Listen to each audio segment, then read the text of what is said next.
Posto que continuamos aqui mais um painel destes ciclos de comunicação que serão em 2013. Tenho muito gosto em apresentar-vos aqui, ao meu lado esquerdo, o Carlos Ferreira.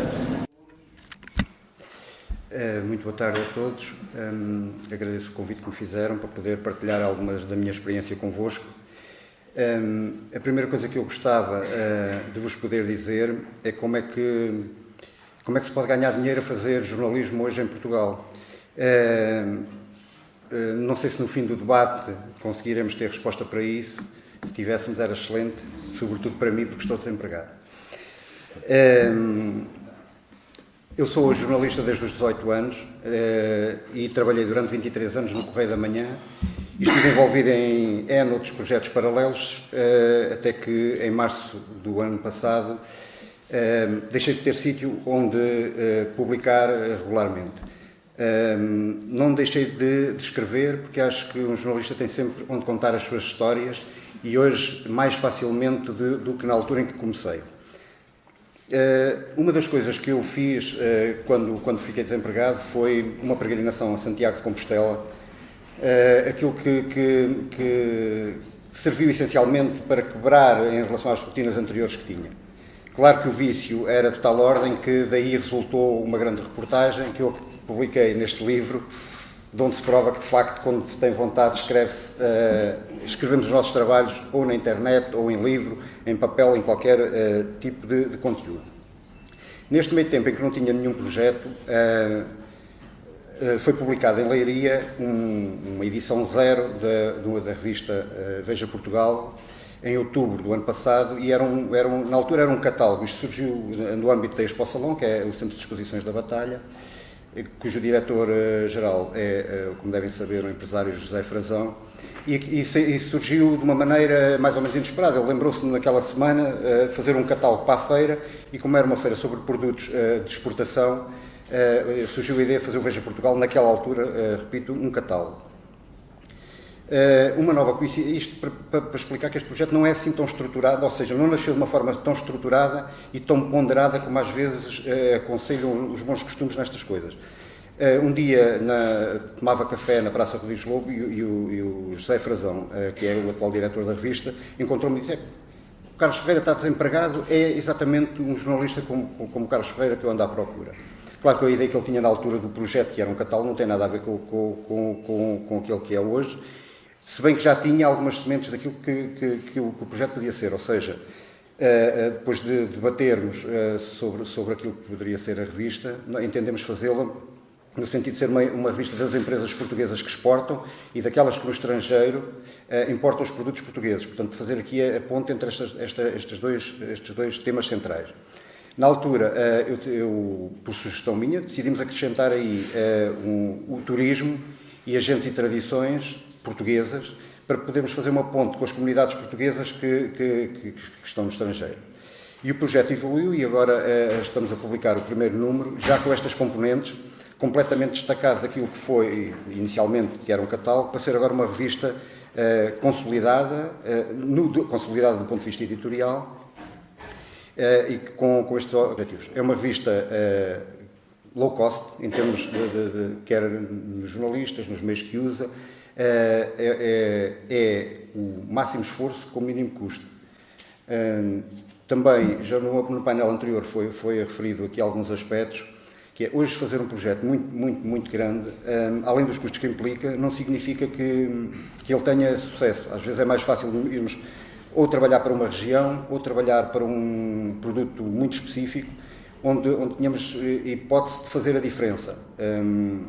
As coisas globais, há quem saiba fazê-las muito melhor que nós, com muito mais recursos. Nós procuramos um nicho de mercado muito específico, que é este que acabei de vos expor. Como já foi dito, eu preferia não me alongar muito, pode até parecer contraditório, mas gostava mais que me fizessem perguntas para eu responder, se bem que o meu vício é ao contrário. Começo já eu por fazer uma pergunta. De forma muito breve, Carlos, eu gostava, já nos falou mais ou menos qual é o core business ou qual é que é o tema central da revista. Sei que trouxe preparada um pouco da revista também para nós conhecermos o layout, para nós percebermos mais ou menos o tipo de linguagem, se é mais institucional, se é mais prática, até porque eu acredito que existam alguns dos presentes que poderão não conhecer a revista ou porque não são efetivamente o target ou o segmento que se identifica com a revista. Acho que é uma curiosidade interessante. Bom, a nossa ideia é, na área que é das empresas, apresentar desde, enfim, no caso, design imobiliário, que é o que estão a ver, até ao melhor chouriço que nós tivermos para vender no estrangeiro. Portanto, do ponto de vista da abordagem que fazemos às empresas, são aquelas que exportam e são aquelas que exportam aquilo que nós de melhor, que temos de melhor. Uma parte dirigida àquilo que se chama o mercado da saudade, ou seja, aos portugueses que estão imigrados e que gostam sempre de ter esse tipo de produtos à sua disposição. E depois, aquilo em que nós somos exemplares, porque ao contrário do que muitas vezes se diz, nós temos coisas muito bem feitas, muito boas, que têm procura, e tendemos a nem as promover, nem as mostrar, e muitas vezes a mesma coisa vinda de um outro país qualquer achamos-la extraordinária, e temos em Passos de Ferreira, em Alcobaça, nas Caldas da Rainha, para falar aqui mais perto de nós, produtos muito bons. Na área do turismo, a filosofia não muda em relação àquilo que é o essencial, que é ser uma revista positiva. Portanto, vamos ao nível do turismo mostrar as nossas coisas boas, não massificadas. A nossa ideia não é dar destaque ao Algarve, dar destaque às praias, porque isso já toda uma boa parte das pessoas conhecem, e há revistas e há outros órgãos de informação que já tratam muito essas matérias. Nós vamos procurar produtos diferenciadores, até porque achamos que é por aí que o turismo pode evoluir e que cada vez mais há procura. São os pequenos hotéis, são as aldeias de xisto, que embora já seja um produto relativamente conhecido, que se compararmos com o Algarve ou com a Nazaré, não são tão conhecidos como isso. Então a nossa ideia é ir por aí. Em relação às tradições e às gentes, é aquilo que nós somos que mais ninguém é, ou seja, nós vamos mostrar aquilo que são os nossos oleiros tradicionais, os nossos pescadores tradicionais. Porquê? Por um lado, porque é uma matéria que gera muita afetividade junto dos nossos imigrantes, e obviamente nós queremos gerar essa cumplicidade.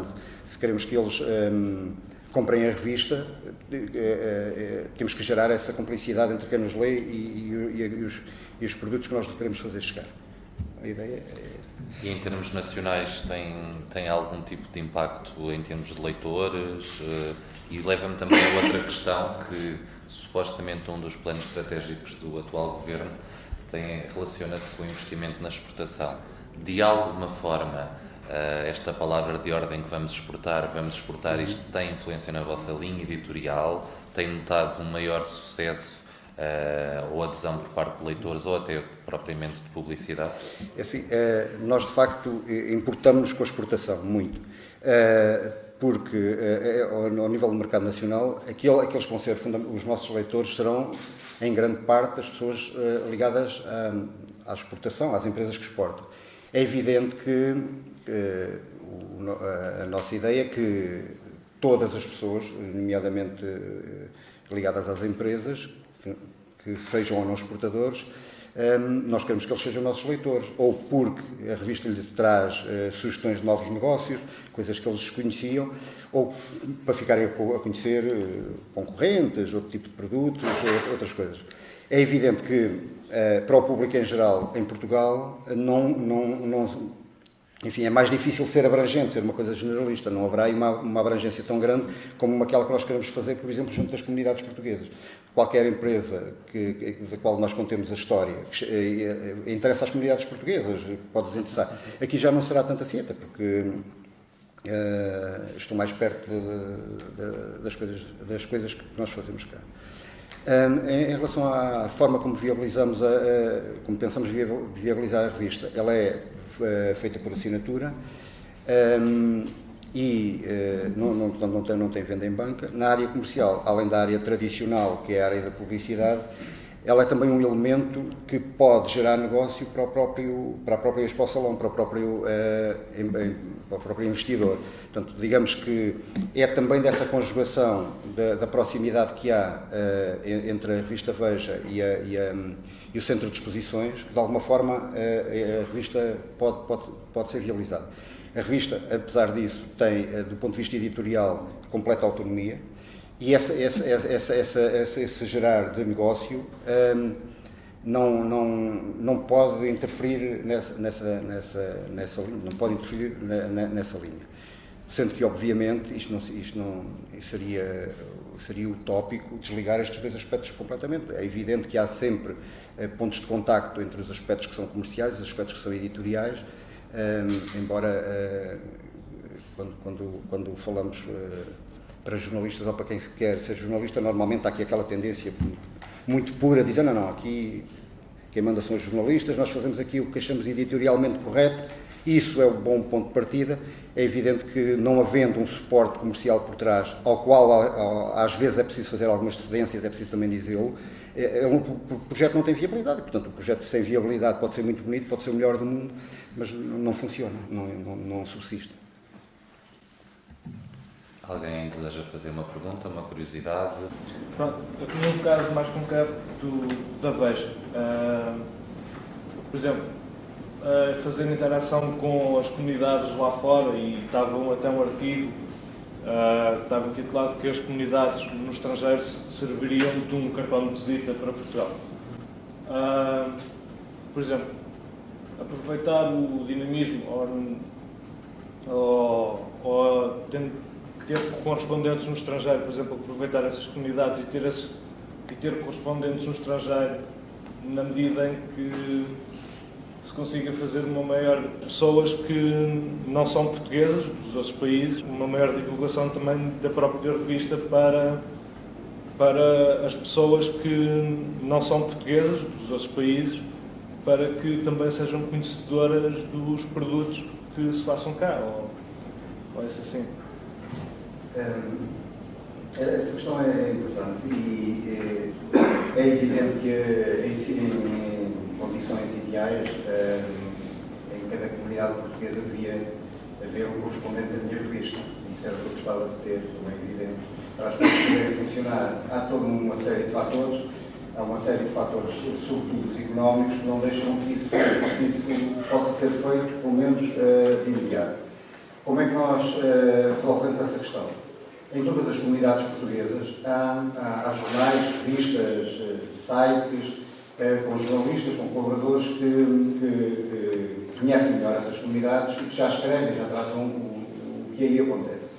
O que nós estamos a fazer é, com eles próprios, estabelecermos protocolos de colaboração em que algum do nosso material é cedido aos órgãos de informação deles e nós agregamos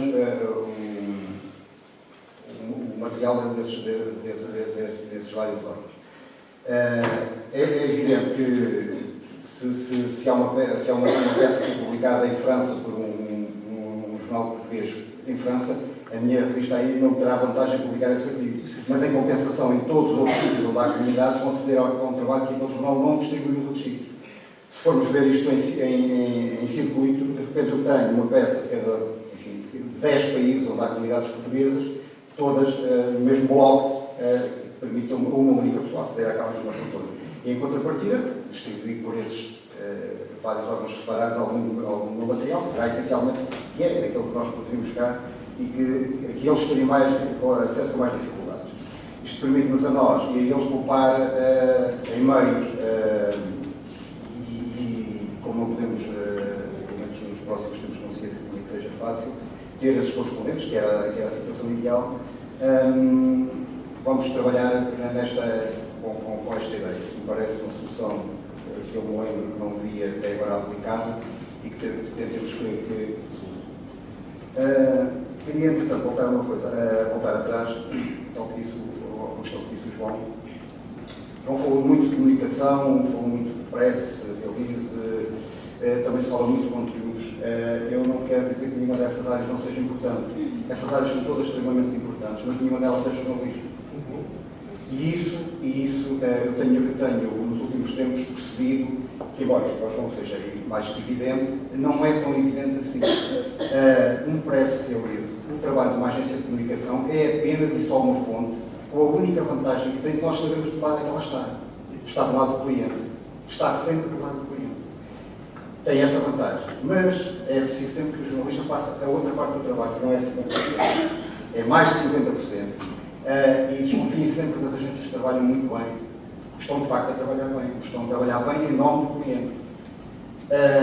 Eu queria só fazer este ênfase, me sinto picado. E que é preciso, mesmo quando falamos de conteúdos, a internet é um arquivo, é um bom sítio onde nós podemos ter acesso a muita coisa. A generalidade delas não é, a maior grande parte, de facto, não é jornalismo, pode ser um meio de chegar a uma informação de facto útil. E desconfiem também sempre dessa informação, tenham sempre o princípio de desconfiar do que lá aparece. Esta foto é extraordinária de um incêndio em Pombal. E a malta mete aquilo em todo lado. E de repente um incêndio era nos Estados Unidos há 15 anos. E isso acontece com um anónimo qualquer, como acontece com os jornalistas. Com todos os jornais, exatamente. Acontece desde o Expresso ao Correio da Manhã, passando pelas televisões. Isto acontece, ainda aconteceu há relativamente pouco tempo. Eu queria só fazer esse ponto, destacar esse ponto. A internet é um meio de trabalho extraordinário, as agências de comunicação são um meio de trabalho extraordinário, mas não são jornalismo. E outra coisa que é, há coisas que não se conseguem fazer à secretária, como sentir o cheiro, olhar os olhos das pessoas, ver o meio que as rodeia, e não sentir isso, e que quem não precisar de sentir isso, provavelmente nunca será grande jornalista. O vício, os jornalistas têm uma coisa muito boa. São dos profissionais que mais gostam de os mandem para a rua. Cada vez que os mandam para a rua, ficam contentes, porque há lá com as pessoas, com as realidades como elas são. A internet não é a realidade como ela é. Além de já bem filtrada por N pessoas e muitas vezes mal filtrada, e filtrada assim com alguma intenção. Há uma outra questão que também é fundamental. É que quando na internet ou no meio qualquer leio uma peça jornalística uma peça escrita por um jornalista, ela significa que está sujeita a uma série de regras e de códigos. Não quer dizer que esteja sempre.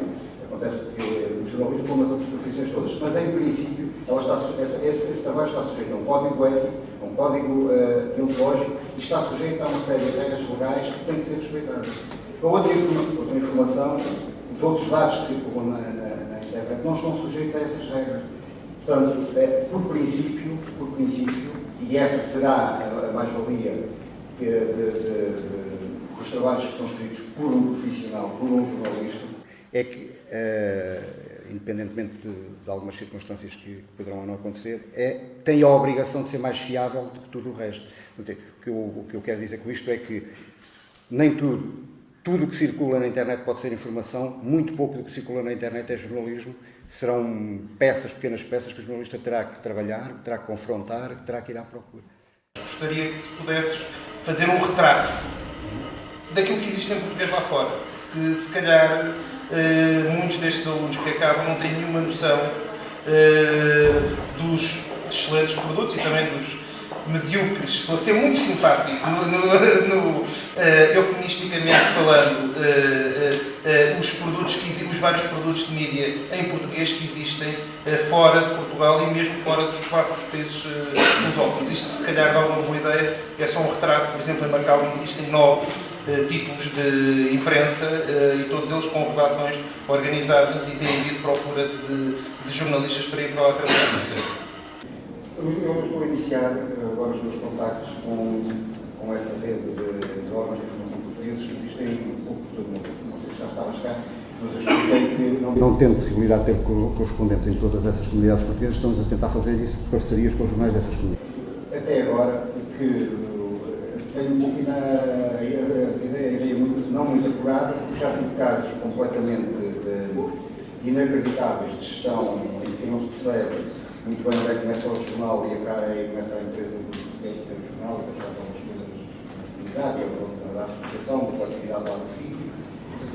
Mas também há exemplos de muito boa imprensa feita nas comunidades e que têm noção das possibilidades que podem desenvolver e do papel que têm em comunicar, enfim, de alguma forma, é retratar aquelas comunidades e transmitir-lhe informação do que se passa em Portugal.